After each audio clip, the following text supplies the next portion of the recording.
I'm Nia Cattell, and today I'll be making for you an apple bacon onion tart using Philadelphia cream. It's a very simple recipe and very easy to prepare, very little time. So I hope you enjoy. Now, today we're using 2 eggs, fried bacon that's been cut up, 2 tablespoons of butter, 3/4 cup of the Philadelphia cooking cream, 2 large red onions, and about 3 Granny Smith apples sliced.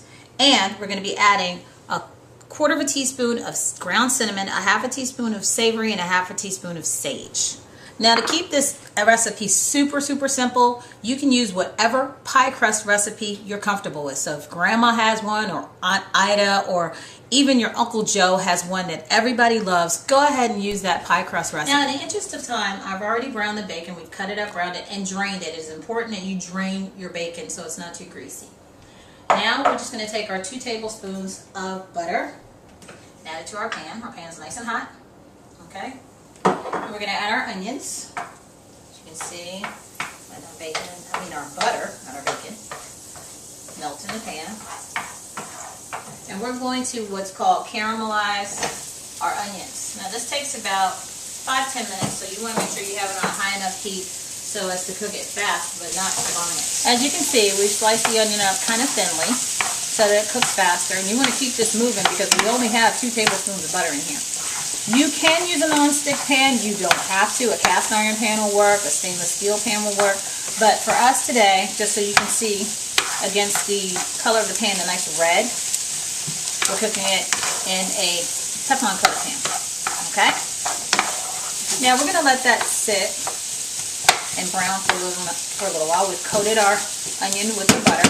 And all we have to do now is just kind of sort of wait. Now we're going to start preparing our crust. Now remember, you can use whatever pie crust recipe you want, but if you really are that diehard about knowing which one I have used, I'll be more than happy to give you the recipe. Now we're going to crack our 2 eggs in a little bowl.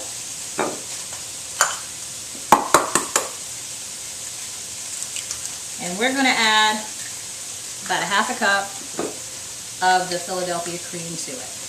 I'll save about 1/4 cup to put in the bottom of our pan here. Okay? It's a little too much right there. About 1/4 right there. So we're going to whisk this in. Break up our egg a little bit. Try to use a bigger bowl than what I'm using, but for space purposes, I'm using a smaller bowl. As you can see, we're mixing this together. You want the egg to be completely mixed in with the cream. This is important because this is what's going to bind our tart together. Okay? You want it to be nice and smooth.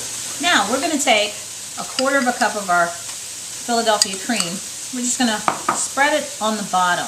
The reason we're doing this is because we're going to put our apples on the bottom of this tart. Now, I'm using Granny Smith apples because I don't want a particularly sweet apple. And we're not going to be adding any sugar to this dish because, of course, we're using onion and bacon. And I chose an uncured but smoked bacon because I wanted it to have a pretty neutral flavor. Okay? Now, the next thing we're going to do is we're going to start adding our apples in. Now, as you can see, I've sliced them pretty thin. You just want to go around in a little bit of a circle, all the way around your tart. Doesn't matter. They don't have to be perfect. They just have to be in. Okay? We're just going to keep filling in the spaces as well. Because we're going to put our bacon and our onions on top. Now, as you can see, we're almost there with our onions. Now let them brown for about another minute or so. We've only let them cook for about 5 minutes. Now, it is imperative that you do not let these burn, so you want to keep these moving once you start to see them start to brown out. You're going to keep these moving for about another minute or so. The reason we only added 2 tablespoons of butter is because we're going to add our bacon to this in just a minute. Now's the fun part. We're going to add our spices to our herbs and our spices, because cinnamon is a spice and the savory and sage are herbs. We're just going to mix that in. Okay, it's nice and creamy. Make sure it's completely incorporated. I don't want to make too much of a mess here. And now we're going to take our bacon and we're going to add it to our onions. Okay, now we're going to take our onions, we're going to add them to our bacon. Stir it up. Now we need to let this cool for just about 5 or 10 minutes, just till the steam goes off, because we're going to add our creamy cheese and our egg mixture together, and we don't want it to cook in the pan yet. We want it to cook when it's in the tart.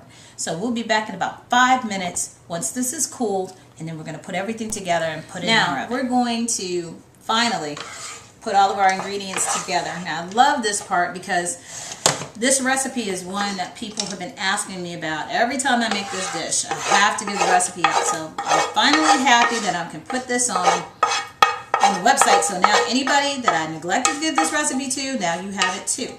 Okay? So what we're going to do is we're going to spread this around.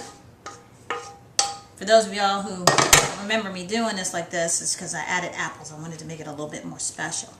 Now, we put this on top, spread it on top of the apples. Make sure it's evenly and uniformly spread. Don't worry if you get a couple of them that jump ship. It happens from time to time. Okay, now we're going to take our egg and Philadelphia cooking cream mixture with our herbs and pour it over the top. This is going to bind everything together. Try to get it on the outside, try to get it on the inside. Okay. As you can see, we want every last drop in there. We're going to be greedy with this recipe. We're not going to give any up to the dog.